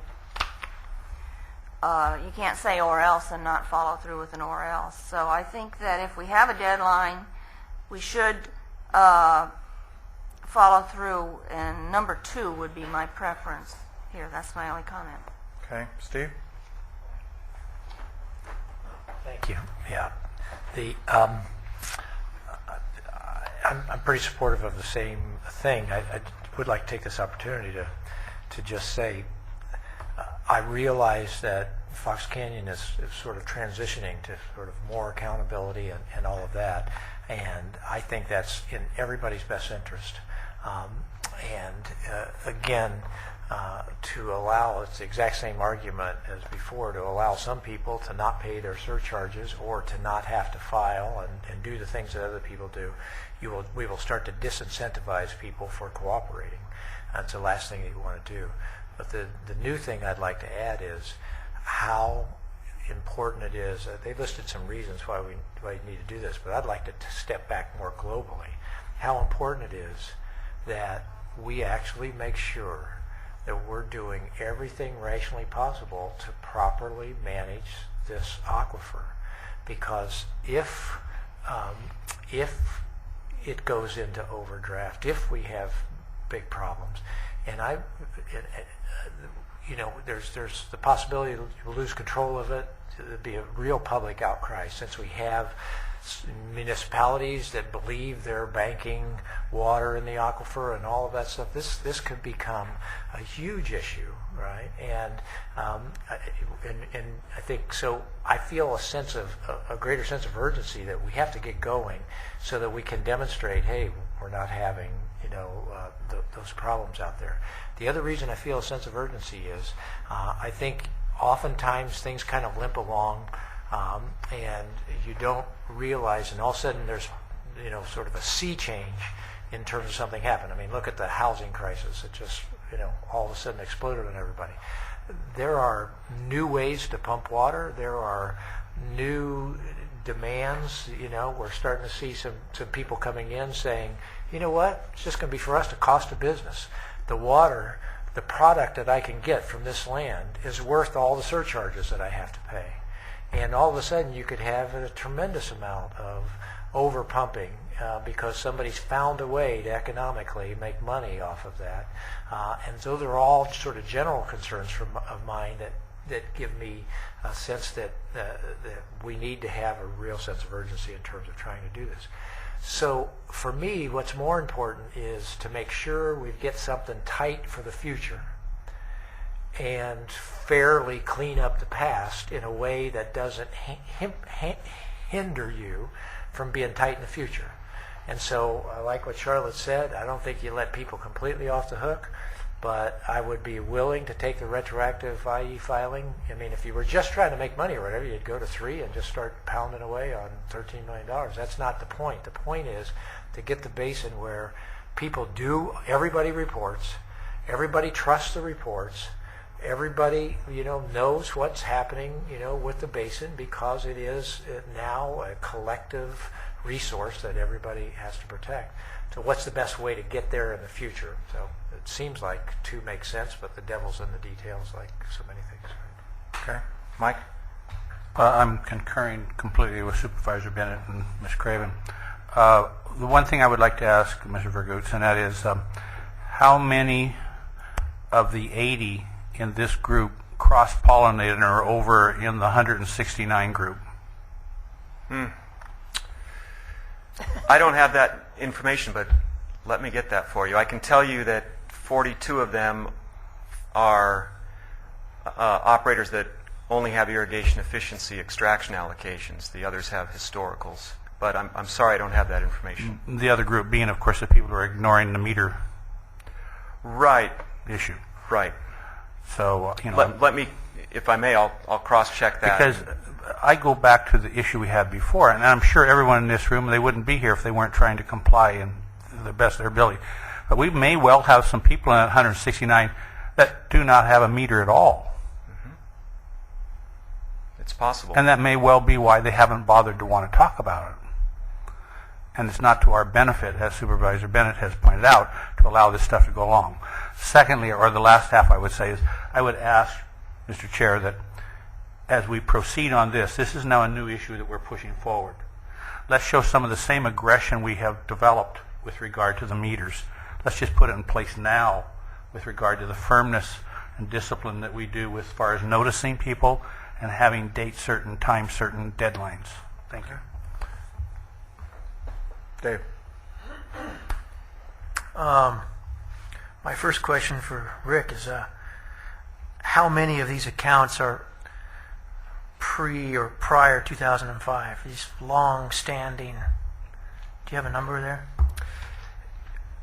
We have 80 covering the 2005 to 2007 period. The number drops off precipitatively prior to that. And I think it's about 30 accounts. So something like 30 of these accounts are the ones who have just been doing this for a long time. Pre-2005. Pre-2005. And then, so would you characterize the rest of them as being more recent? Yes. Like within a year or? Certainly within the last few years, as the number of operators operating under irrigation efficiency only go up, the number of mistakes in filing for the irrigation efficiency extraction allocations go up. So that there are more recent operators. So the number has gone up some over the years.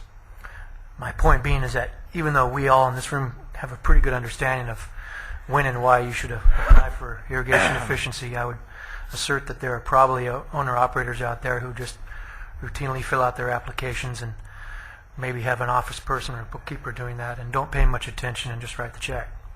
And if that were just a year old, that might be a bona fide excuse. Mm-hmm. Those people who are 3, 4, 5 years down the road doing the same thing, I'd be less inclined to believe that excuse. So that would be one point I would make. Just a quick comment to what Director Bennett said. You said if we were in overdraft, and maybe you just misspoke, but we are in overdraft, and I agree with you wholeheartedly. Losing control of this aquifer locally, I think, would be a huge mistake, and I think we all agree on that wholeheartedly.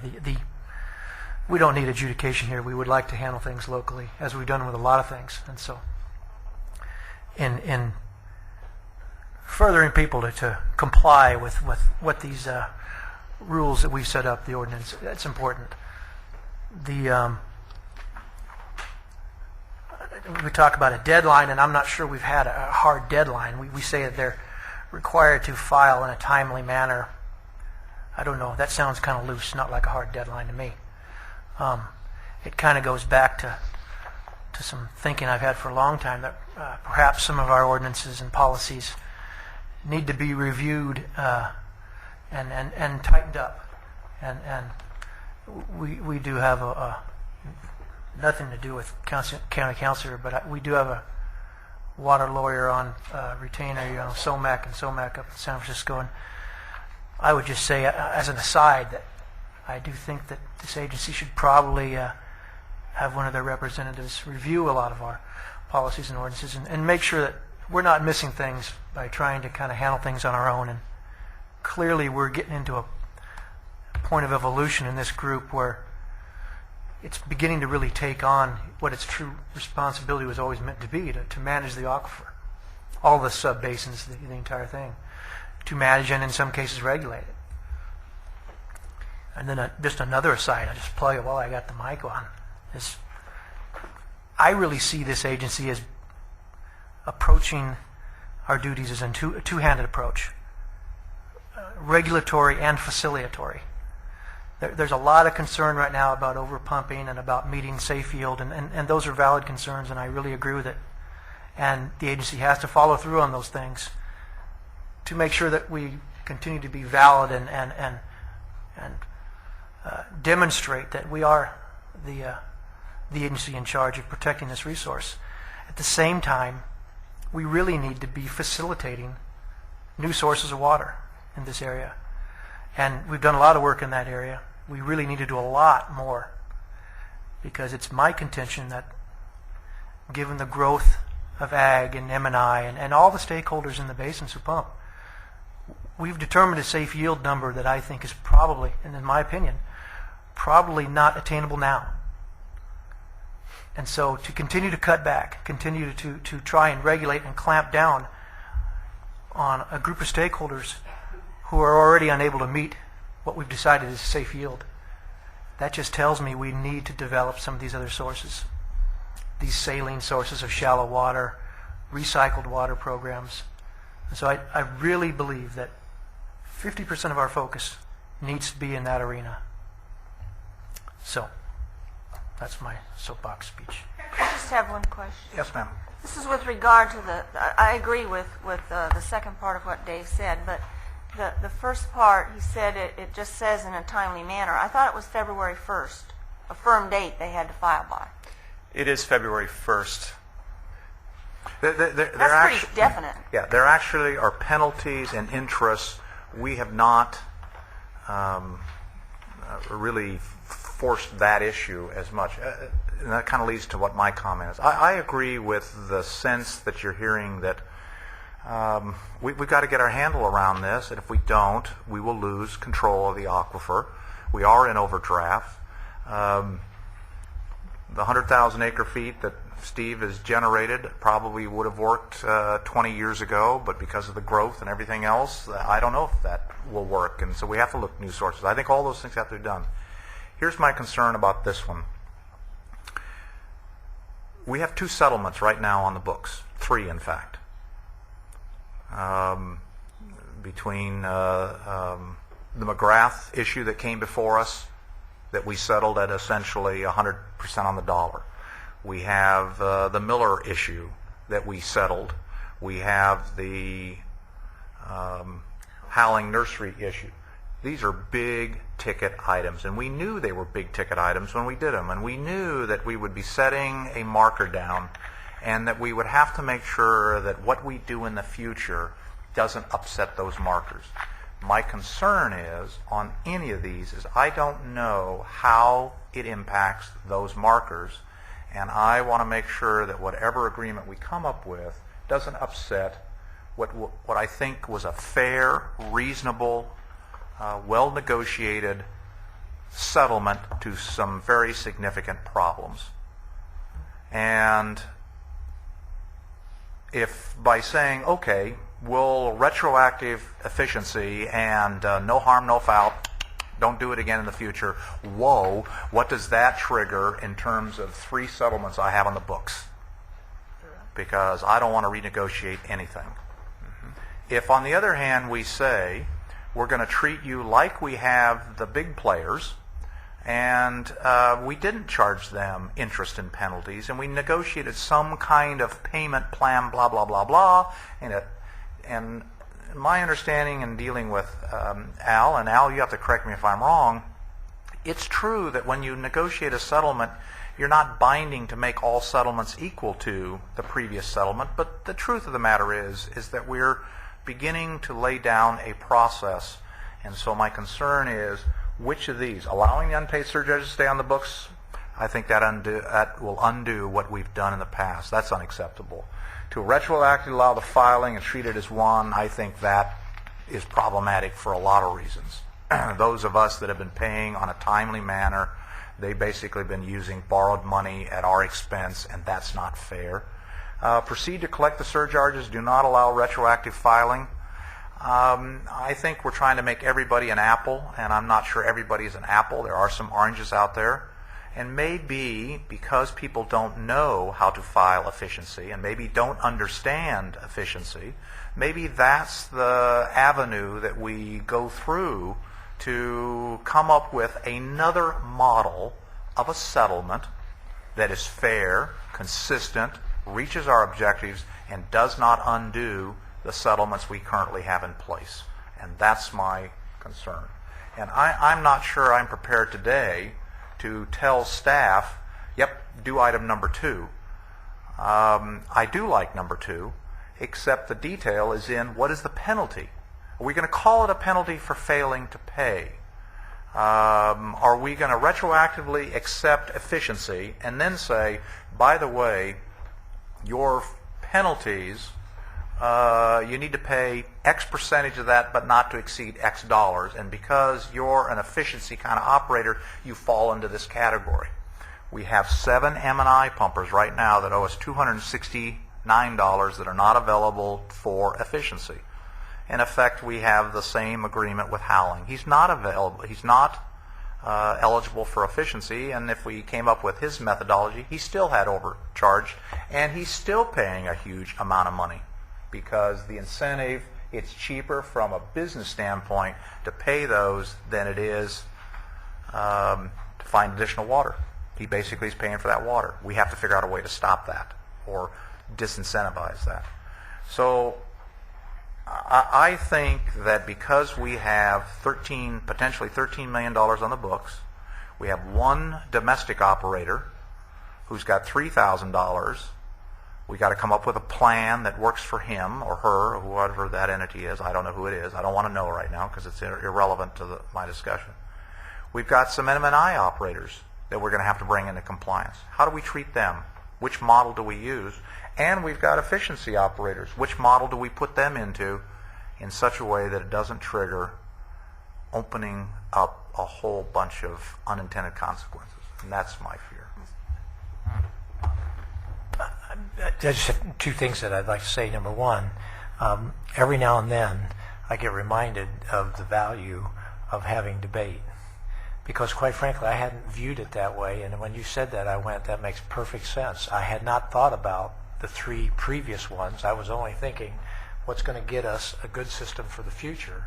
And we don't get a good system for the future if we have inconsistencies in sort of our application. So I really appreciate that.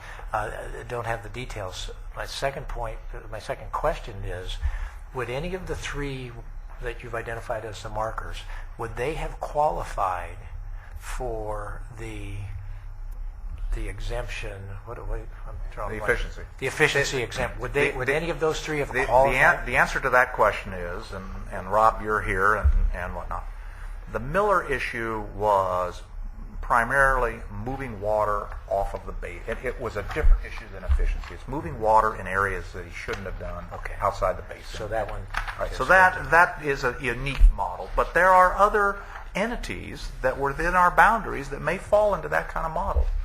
And the one with Howling, if you take Howling's argument, his argument is, I'm running a nursery and you didn't give me an efficiency.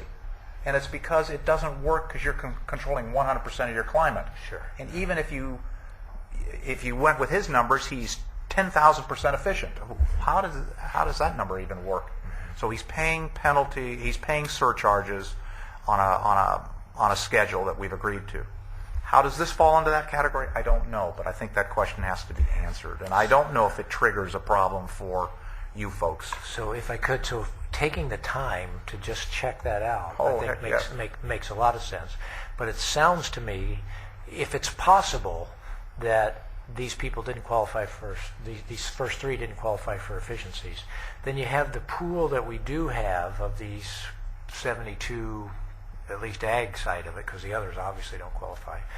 You have the pool of those 72. Some percentage of them qualify for efficiencies. Certainly, I think we're saying the other ones that don't qualify for the efficiencies, then we certainly proceed to start collecting those surcharges. That would be, in my mind, certainly what would make sense. The question I have is should we retroactively allow these people to do the efficiencies? I don't have enough background in terms of knowing how well have we notified people, how challenging is this, do people understand this efficiency thing, et cetera. But I certainly want to take the time to make sure that I carefully consider what you just brought up. Charlotte. Let me hear from her, and then I'll let Charlotte before, because I asked a specific question. Rob, do you want to? Well, only to state that in the Miller case, before his retirement, Dr. Preston worked overtime to try to figure out a way to plug some of the overpumping into the irrigation efficiency portion of the ordinance, try to relieve some of the problems, and it didn't quite fit. So that was not a controlling issue in that settlement. But speaking only for the Miller entities, but I'm sure other settling entities and others who have stepped forward and are working with the board to try to reach fair resolutions of issues where they've been operating outside of the ordinance, really appreciate the board's recognition that there has to be some consistency and equity, because I think each has sort of feared, we stepped up, we worked real hard, we worked with all the players, and would hate to see just from both a business standpoint and a philosophical standpoint, that those who because your staff has so much on its plate, and this board has so much on its plate, that those who are able to just kind of hide behind a rock for 6 or 7 years come out the other end with a much easier, much cheaper entry fee, not something that brings them up to making this board whole the way those who have stepped forward and negotiated and settled with you have done. So it's very much appreciated. Yeah, and I think that's a fair statement. Yes, ma'am. Maybe we need to toss around a little bit about how far back you can file a retroactive filing for efficiency. I maybe for a certain period of time, but I don't think for 5 years back. Well, here's what rather than doing that, I think that's purely it may even become up a legal issue of statute of limitations. We had the same issue with the Howling issue. I mean, his issue went way back, but we were limited to a statute of limitations problem. I would suggest that what I'd like to hear from Al and staff is, how is this item number 2, the efficiency filing, how is that model, that solution model, the same as Howling and Miller? How is it different? Because if you can make a finding that says, look, these are not both apples. Miller was an apple, Howling is an orange, this is a pear, for these reasons. And therefore, we're going to deal with this kind of problem in this way, and it's a fair way to do it, given the nature of that problem. then I think we have the basis in which to say, okay, you can do the retroactive efficiency filing, and the civil penalty will be a $5,000 administrative fee or some, I don't know, some number. And people will say, well, that's fair because, you know, however, but you got to make a finding that says this model that you're proposing has these unique characteristics for this problem and is consistent with fairness and does not undo these two solutions because their model is different. And you may wind up having to create 3 separate models. You're going to have to create a model for efficiency and make findings that this is the logic that you're using, and therefore it's consistent with allowing the Miller and the Howling negotiations or the settlement to stay on track without upsetting it. You're going to have to make a finding for the 7 M&I operators. What's that model going to be? And you got to come up with a model for a domestic operator. Because if we clean up the books today and we do it correctly, going forward, we will have essentially 6 or 7 models in place. A nursery model, an off-basin model, a efficiency model, an M&I model, and there's 5, and a domestic model. And now I believe we have going forward a basis in which we can say, you know, we had this problem 4 years ago, and here's what Schmo had to pay. This is what it's going to be. And I think that puts us in a better position.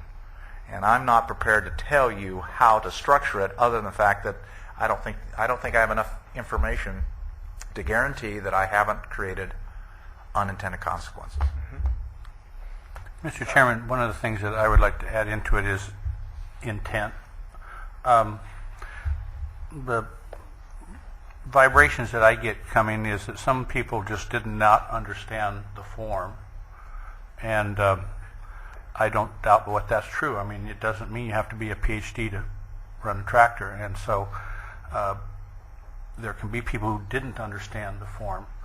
And do we hold them to the same level that somebody who purposefully deceives the agency? I think somewhere there we need to have a bit of judgment, and I don't intend to tell you how to impose that, but I think there are some people who maybe out of a lack of knowledge fail to do it properly. And if they were not advised at the time when it was handed in, if they'd been told, you know, you didn't fill this out correctly, they might have gone back and had somebody do it for them. But if it was just accepted as presented, then they were given every reason to believe that they had filled it out adequately, and I think there's a bit of problem there. Okay. You know, the only I think we have to be careful on going down that road, and the answer to that is when Jeff and I sat with Casey Howling and we had our discussions, we got into a little bit, you know, we didn't know, and had we blah blah blah blah. Casey, hold on, I can't reconstruct all that. I just know what the facts are. So I got to be careful about going down that road. I think conceptually wise, yes, sir. Just wanted to make 2 comments. One, in response to the question, do any of these options represent a departure from what we negotiated with the 2 entities? And I would say only 4. Number 4 would be, which would be to allow these other operators to just go on their way without any reconciliation or adjustment of the surcharges. So the other 3, and I agree the details would need to be worked out, would all represent variations on how those other issues were resolved. The other comment I wanted to make, and I think it explains why this item is being presented the way it is very complex and complicated. This is a situation that has been going on for several years, and this isn't a request by staff to get your board's direction on how to resolve it. And I think the advantage of allowing or giving an opportunity for retroactive filing will help determine whether we're dealing with what I would call a mere reporting violation, meaning that an operator who otherwise qualified for irrigation efficiency just didn't fill out the proper paperwork and report as required by the ordinance, and distinguish those operators from those who are actually in a surcharge mode. They have no allocation, whether historical or otherwise, that allows them to have extracted the amount of groundwater that they've been consuming over the past however many years.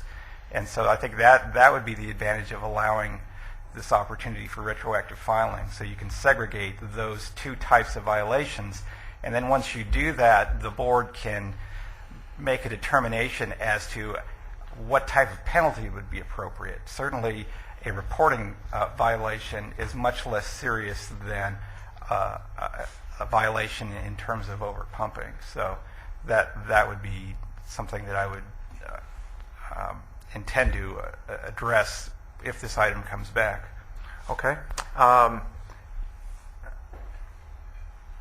Maybe we ought to do this two ways. One, because staff has asked for direction, and the sense I've got in hearing you folks is 2 probably falls into the best category. 4 is unacceptable. 3 I don't think is practical. 2, in my opinion, is probably where we ought to be, but the devil's in the detail. And maybe what we ought to do is send it back to staff, come up with the rationale why retroactive IE filings would be appropriate, doesn't create unintended consequences. Al's comment that if it's a simple administrative thing, it's a simple cleanup, and maybe there ought to be a separate penalty schedule for that as compared to the guy that's trying to hide. I don't know, but you need to think through that.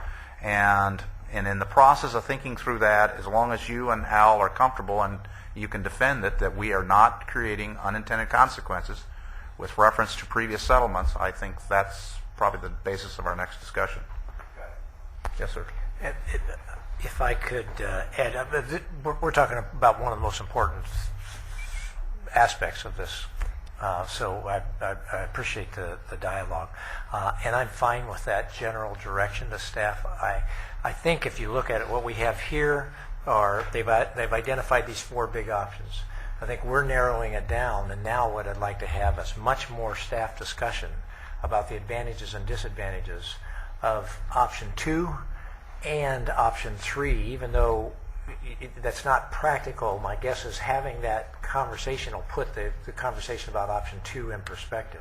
Okay. I'd just like to, because for all those people that don't qualify, it's really, we're talking about option 3, the people that don't qualify for the efficiency thing. So we might as well come back. What are those, have a more thorough staff discussion, considering the issues that have been brought up here that maybe staff hadn't been thinking about.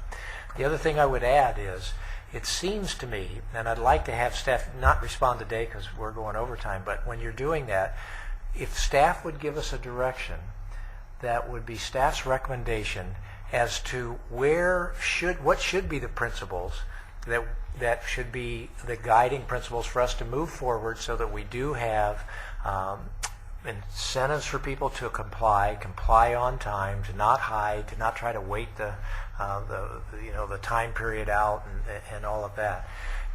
For example, Lynn was just talking about, so we have 5 different categories. On the one hand, I could see having 5 different categories for how we handle people in the past, maybe to sort that out. But my instincts are that legally we're going to be on better grounds if we don't have a lot of different categories. We just have a standard. This is the rule. You break the rule, it doesn't matter who you are. We don't try to figure out what your intent is, right? Because that's so difficult to do. This is the rule, and this is the penalty. That's probably the best place for us to be in the long run. So I just would like to have a little discussion about sort of the general place, if that could be added to part of your direction. Okay. I think it'd be All right. really helpful. You've heard that, Jeff? Yes, we can bring it even potentially even support guiding principles on enforcement actions in the agency and get your board to buy out. Okay. Charlotte, you had something you want to say? I was just going to say, we don't want to make it so easy to file retroactively that everybody starts not filing on time. Yep. Okay. It's got to be set up as a cleanup activity. John, yes, sir. So, one more thing before you wrap it up, and I'm mostly in agreement with all that's been said to various degrees. And That's a good waffle. it's a good waffle.